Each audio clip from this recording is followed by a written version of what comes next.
ఎర్రగుంటపల్లె మంచిర్యాల జిల్లాలో వస్తుంది. సో నేను ప్రతి సంవత్సరం కూడా ఈ తోటకు వస్తూ ఉంటాను. ఇక్కడ మామిడి పండ్లు అయితే అమృతంతో సమానం అని చెప్తాము, అమ్రఫలం అని చెప్తారు కదా. సో అది మీరు తినాలి, టేస్ట్ చేయాలంటే ఇక్కడికి రావాలి.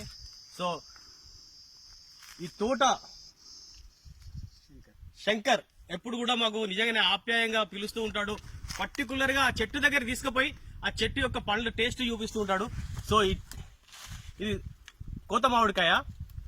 ఈ కాయ యొక్క తీయదనం అది తింటే తెలుస్తుంది. అమృతం అంటే అమృతంతో సమానంగా ఉంటుంది. సో చెట్టు మీద కాయ పాపం మాకు అలా కోసి ఆయన ఇస్తూ ఉంటాడు. ముఖ్యంగా చెప్పాలంటే ఇక్కడ తొక్కుకు పెట్టుకునే కాయ అంటే పచ్చడి చేసుకుంటారు కదా, మామిడికాయ, ఆవకాయ పెట్టుకోవడానికి కూడా పుల్లటి కాయలు, ఆల్ వెరైటీస్ ఇక్కడ ఉన్నాయి. ఒక్కొక్క చెట్టుకు ఒక్కొక్క స్పెషాలిటీ అనేది ఉన్నది. సో ఈ తోటకు వచ్చి మరి స్వయంగా మన చేతులతో కోసుకొని ఆ కాయలు తీసుకుపోతే దాని యొక్క ఆనందం వేరే.